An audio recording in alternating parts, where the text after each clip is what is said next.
On Monday, June 29th, Perce Kelty died of COVID-19 at St. Mary's Alzheimer's Center in Columbiana. He was 96. This picture was shot when Perce was in his 20s, standing on what was likely Youngstown sheet and tube property, where he was chief photographer from 1945 to 1977, 32 years. What he left behind can never be replaced.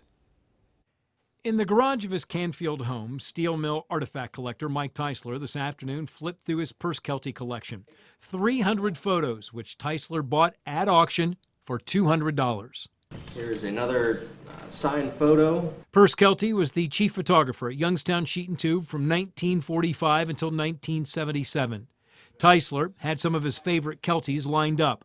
A roll change on a rolling mill, a ladle teaming ingot molds, seamless pipe through a furnace, and tapping a blast furnace. Hopefully we can preserve his legacy through his work and keep it alive for many years to come. Well, he left behind an amazing and diverse collection of images. Bill Lawson runs the Mahoning Valley Historical Society. Lawson's favorite Perce Keltys are his black and whites, which Lawson says shows the detail and scale of the mills and furnaces. But it was also Kelty who provided photos for brochures, the weekly newsletters, calendars, along with people pictures both in the mill and in the boardroom.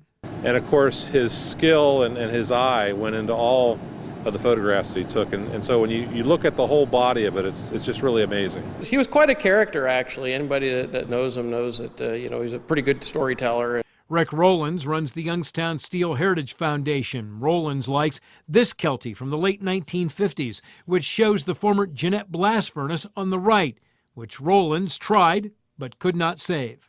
I remember finding that photograph, just being elated that scene actually still existed that I could see, and that was always one of my favorite pictures.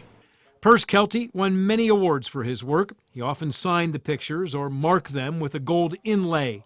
Dollar-wise, they may not be worth a lot, but as historical documents, they're priceless. So really the only thing that we have to show us what it was that we did here in the Valley over all these years is his photographs.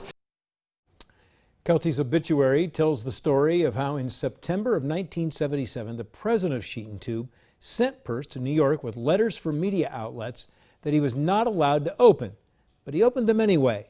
The letters detailed the closing of the Camel Works, now known as Black Monday.